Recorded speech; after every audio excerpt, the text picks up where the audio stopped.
Good morning, everyone. Welcome to Pattern a Day. I'm David Getson, and today we have number 17, Ring Roads. This is a pattern all about what do we do with high-speed roads, what do we do with highways, what do we do with freeways. Is it possible for a freeway to be actually pleasant, to be a good thing? I think the answer is yes. Actually, and I think that there actually is a pleasant high-speed road right out that way.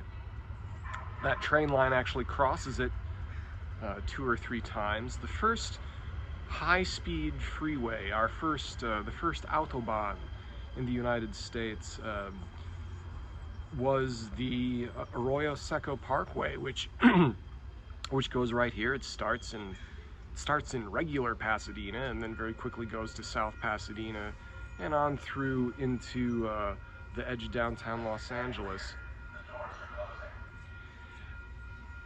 Highways before would be high-speed roads between cities, and it's still like this with county roads today, and then when you hit the city you have to slow down. Route 66, which is right over that way, and in many other places in this country, was like that. And the big innovation, the big disruptive innovation of the limited access road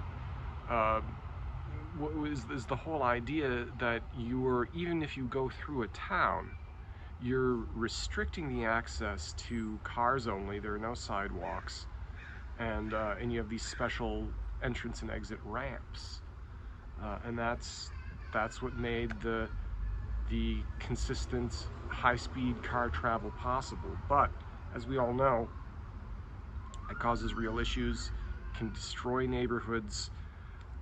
Let's see what the pattern says. It is not possible to avoid the need for high-speed roads in modern society, but it is essential to place them and build them in such a way that they do not destroy the countryside. Therefore, also to destroy the city itself. Therefore, place high-speed roads, freeways, and other major arteries so that, at least one high-speed road lies tangent to each local transport area. This is important. In this one, this is one pattern where the diagram is very, very important. I have that at the beginning of this video. You can check and pause it if you want to stare at the diagram. You can also get the book, Pattern Language, if you want to get all the detail and the depth in the studies. Each local transport area has at least one side not bounded by a high-speed road, but directly open to the countryside. 3, the road is always sunken or shielded along its length by berms, or earth or industrial buildings to protect the nearby neighborhoods from the noise. There's a big, big freeway right near us. Why does it not disrupt the neighborhood? Why can I even barely imagine that I hear it? It's in the Arroyo Seco Canyon. It was kind of the miracle of geography when the Arroyo Seco Parkway was built. To this day, the thing never really jams up with traffic that much. It's beautiful and fun to drive on. It doesn't really disrupt the neighborhoods it goes through because it was built in a big old earthquake, stream, river, flood gully. And then when they built that, they thought, this is amazing, we can have them everywhere. That's not really true.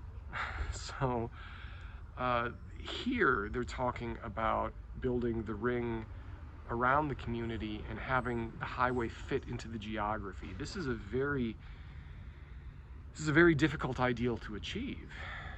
The fact is that oftentimes you're going to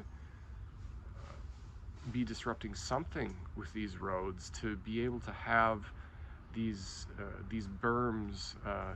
It makes the freeways more expensive, but you're also not destroying the property value of the land around it as much, and it really becomes an investment in the community.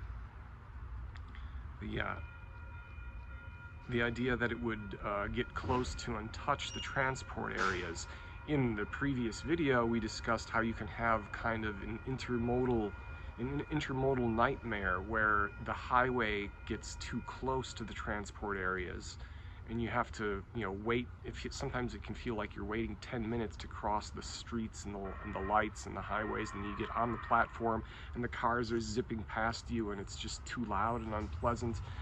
And that's a big contrast to a train station that's like this one.